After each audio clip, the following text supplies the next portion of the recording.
Մանի քննարկում է եղել։ Գագիկ Ծառուկյանի գլխավորությամբ է եղել այդ քննարկումը։ Իհարկե, պարոն Ծառուկյանը չկարող թողնել իսկապես ազատ։ Այսինքն եղել է եւ իսկապես մենք այս պահին դուք տեսաք, որ մարդիկ կան, որ չեն մասնակցում,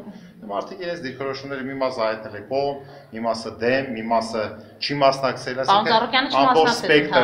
այսինքն ամբողջ սպեկտրը ներկայացված է։ Իսկ ինչու չմասնակցեց Գագիկ Ծառուկյանը։ Ուրեմն նշանակում է դրա համար կան պատճառներ։ Որոնք են պատճառները։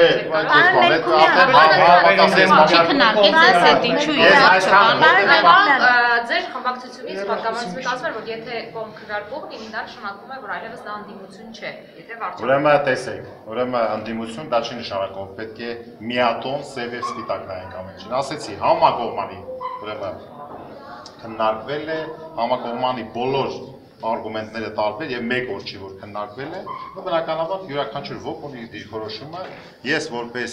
անդիմության փոխոսնակ ունեմ իմ դիրքորոշումը եւ դիրքորոշում պահել եմ, այնպես որ եւ իմ ելույթը դուք տեսաք։ Պարոն Մելքոյան, սուր ելույթներ չեղան խմբակցության կողմից, ինչ ընդդիմություն, եթե սուր ելույթներ չի ունենում, հա? Նման հարցի։ Իմ ելույթը սուր չէր, որ դուք լսեցիք իմ ելույթը։ Միայն ձեր ելույթը։ Դե ամենակ ես եմ ելույթը։ Այնպես, դա մյուս պատգամավորները, դա է խնդիրը, Ուրեմն ամեն կուսակցություն ունի իր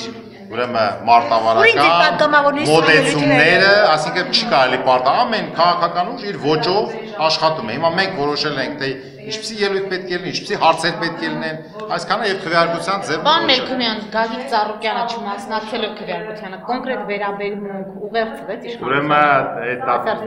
Ուրեմն քանի որ դուք եք դա,